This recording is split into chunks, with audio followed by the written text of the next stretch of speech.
দীৰ্ঘদিনেৰ একটা সমস্যা বলি ইয়াৰে আমাৰ আমি বিদ্যুৎ ৰায় বুলি জানো দাদাক এনেকুৱাকৈ আমি মাতোঁ আমাৰ বিদ্যুৎ ৰায় ডাঙৰীয়া আৰু আমাৰ কি আছিল দাদা সুব্ৰত ৰায় দাদা আৰু ইয়াৰে স্থানীয় কিছু মানুহে এই সমস্যাটো মোক জনাইছিলে মই যেতিয়া MCL হিচাপে জিকি আহিছিলোঁ তেতিয়া জনাইছিলে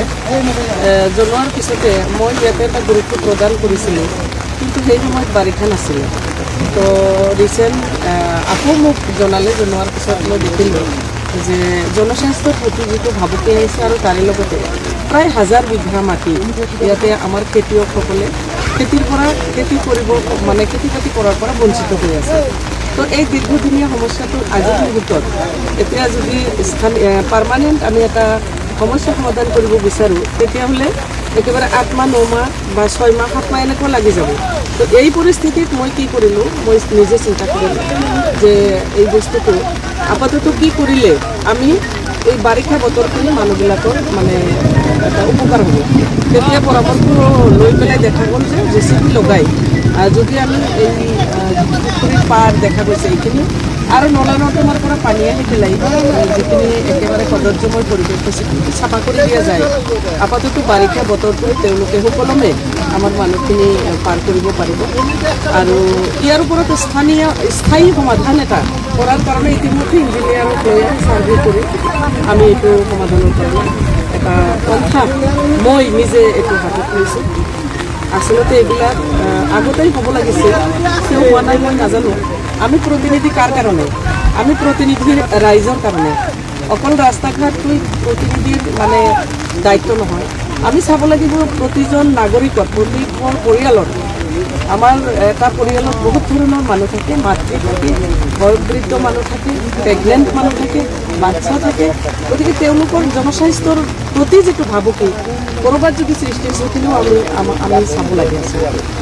মই বুজি পোৱা নাই আগৰ প্ৰতিনিধিবিলাকে কিয় কৰা নাই ৰাইজৰ লগত মই সদায় আছোঁ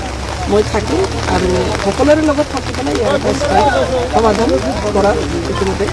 মই আগবাঢ়িছোঁ আৰু এইটো মোৰ দায়িত্ব বিভিন্ন জেগাত বিভিন্ন ধৰণৰ সমস্যা আছে সেই তেনে ক্ষেত্ৰত কিন্তু আমি ব্যক্তিগতভাৱে ব্যক্তিগত টকাৰে খৰচ কৰি আমি সমস্যাবিলাক সমাধান কৰোঁ এতিয়া ব্যক্তিগত টকা বুলি ক'লে আমাৰ বহুত ধৰণৰ আমাৰ দলৰ মাজত ভাল ভাল মানুহ আছে আজি যদি মই শ্যামলক কওঁ তেওঁ বেংগলী চেলৰ প্ৰেচিডেণ্ট শ্বাহজাহান ইউথ চেলৰ আমাৰ এজন মানে চেণ্ট্ৰেলৰ ছেক্ৰেটাৰী ফজলুল ভাই আমাৰ পুৰণা এজন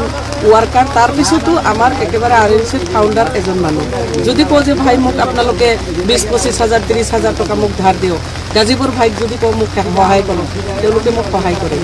এইটোৱে হ'ল আমাৰ ভিত্তিৰ একতা আৰু তাৰ ওপৰত ভিত্তি কৰি যিকোনো মুহূৰ্তত যিকোনো কাম আমি কৰিব পৰা হৈছে এইটো অকল মই বুলি নহয় তেনেকুৱাকৈ আমি কামবিলাকত আগবাঢ়িব পাৰিছোঁ এইটো স্কিমত সকলো কাম তৎক্ষণাৎ ৰাইজক আমি সমাধান কৰিব নোৱাৰোঁ সেইকাৰণে আমি কি কৰোঁ এনেকুৱা কিবা এটা সমস্যা হ'ল আমি